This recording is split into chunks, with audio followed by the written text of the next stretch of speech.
Next দেখো question number 39। আপনাকে কি বলেছে? The average age of a family of 5 members is 20 years. 5 জনের অ্যাভারেজ হচ্ছে 20 ইয়ার্স। টোটাল এজ কত? 5 মাল্টিপ্লাই 20 করে দাও, 100 ইয়ার্স। ফ্যামিলি টোটাল এজ কত?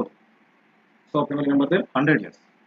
If the age of the youngest member of the family is 5 years, সব থেকে যে ছোট তার এজ হচ্ছে কত? 5 years. Then what was average age of the family at the time of birth of the youngest member. তাহলে বলতে হবে যে ওই ফ্যামিলি মেম্বারের ওই যে ইয়াংগেস্ট মেম্বার আছে সে জন্মের আগে কত ছিল। তাহলে এটা হচ্ছে বর্তমান total এজটা। 5 years ago, 5 years ago থেকে আমরা দেখি টোটাল এজ কত হবে। টোটাল এজ হয়ে যাবে সেই ফ্যামিলির কত ছিল, কারণ 5 ইয়ার্স এগোই তো ওই বাচ্চা জন্মায়নি, ঠিক আছে। 100 ইয়ার্স এখন বর্তমানে এটা মাইনাস করে দিতে হবে, 5 জনেরই 5 বছর আগে টোটাল 25 মাইনাস হয়ে যাবে, ঠিক আছে। 100 মাইনাস 25 তখন 75 হবে। 75 তো অ্যাভারেজ কত ছিল? অ্যাভারেজটা বের করতে হবে না। তো বাচ্চা যখন জন্মায়নি তখন ফ্যামিলির অ্যাভারেজ কত ছিল?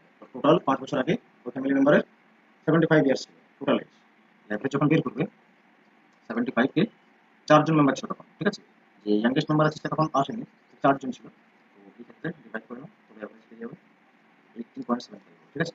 18.75 অপশন নাম্বার সি হয়ে যাবে 18.75।